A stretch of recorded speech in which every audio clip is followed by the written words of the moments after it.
नमस्कार। घटना चक्र बुक वीडियो के इस शैक्षणिक मंच पर आपका स्वागत है। हमारा उद्देश्य है ज्ञान को सरल, स्पष्ट और सुलभ रूप में आप तक पहुंचाना। आइए आरंभ करते हैं अध्ययन और सफलता की इस यात्रा को। नमस्कार। कभी ये सोचा है कि सरकार जब कोई बड़ा फैसला लेती है तो वो देश के कोने कोने में मौजूद अपने हजारों दफ्तरों तक एक ही बात एक ही समय पर कैसे पहुंचाती होगी? आज हम इसी प्रक्रिया के एक बहुत ही अहम दस्तावेज को समझने वाले हैं, परिपत्र। आखिर ये है क्या और सरकारी मशीनरी को चलाने में ये इतना जरूरी क्यों है? चलिए जानते हैं। देखिए, किसी भी बड़े संगठन, खासकर सरकार के लिए ये एक बहुत बड़ी चुनौती है। सोचिए, कोई नया नियम लागू करना है या कोई जरूरी निर्देश देना है, तो ये कैसे पक्का किया जाए कि वो जानकारी एक ही समय पर और बिना किसी बदलाव के सभी जरूरी विभागों तक पहुंच जाए, कहीं कोई कंफ्यूजन ना हो जाए या कोई जरूरी सूचना से पीछे ना रह जाए। तो इसी चुनौती का जो आधिकारिक समाधान है वो एक खास तरह का दस्तावेज है जिसे कहते हैं परिपत्र। अंग्रेजी में इसे सर्कुलर भी कहते हैं। तो सबसे पहले आइए इसकी परिभाषा को ही समझते हैं कि आखिर ये होता क्या है। तो देखिए, इसकी परिभाषा बहुत सीधी सी है। जब कोई एक सरकारी पत्र या ज्ञाप, मतलब एक तरह का मेमो या सूचना पत्र एक ही साथ कई लोगों, विभागों या ऑफिसों को भेजा जाता है तो उसे ही परिपत्र कहा जाता है। इसमें सबसे जरूरी बात यही है कि ये एक साथ कई जगहों पर भेजा जाता है। तो इसे याद रखना बहुत ही आसान है। परिपत्र का सीधा सा मतलब है एक पत्र, लेकिन उसे पाने वाले अनेक, यानी एक ही संदेश जो एक साथ कई प्राप्तकर्ताओं तक पहुंचता है। बस यही है इसका सार।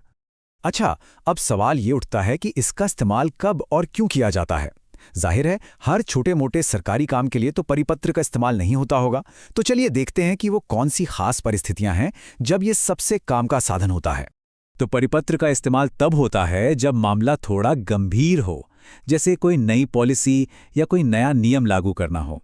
साथ ही इसका इस्तेमाल विभागों के बीच अंदरूनी जानकारी को फैलाने के लिए भी होता है, या फिर कोई ऐसी सूचना जिसका असर बहुत बड़े पैमाने पर होना हो। मतलब साफ है, ये रोजमर्रा के कामकाज वाले पत्रों से बिल्कुल अलग है।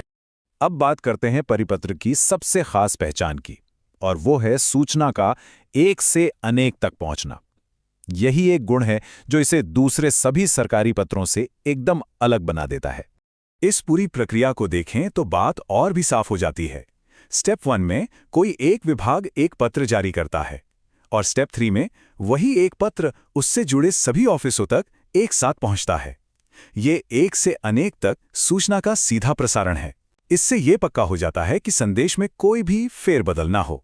तो अब तक हमने जो कुछ भी समझा उससे एक बात तो बिल्कुल साफ है कि परिपत्र सिर्फ एक कागज का टुकड़ा नहीं है, बल्कि ये तो प्रशासन को ठीक ढंग से चलाने का एक बहुत ही शक्तिशाली उपकरण है।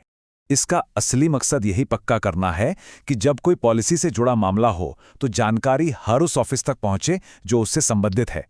जरा सोचिए, अगर ऐसा ना हो तो कितनी बड़ी गड़बड़ हो सकती है। एक ही पॉलिसी को अलग अलग विभाग अपने अपने तरीके से लागू कर सकते हैं। परिपत्र ठीक इसी समस्या को हल करता है और पूरे सिस्टम में एकरूपता और स्पष्टता लाता है।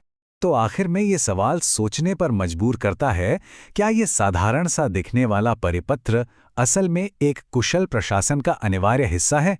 जिस तरह ये जानकारी के एक समान और तेज बहाव को पक्का करता है, उसे देखकर तो यही लगता है कि ये सिर्फ एक दस्तावेज नहीं, बल्कि पूरी सरकारी व्यवस्था को सुचारू रूप से चलाने वाला एक जरूरी औजार है। वाकई एक सोचने वाली बात है।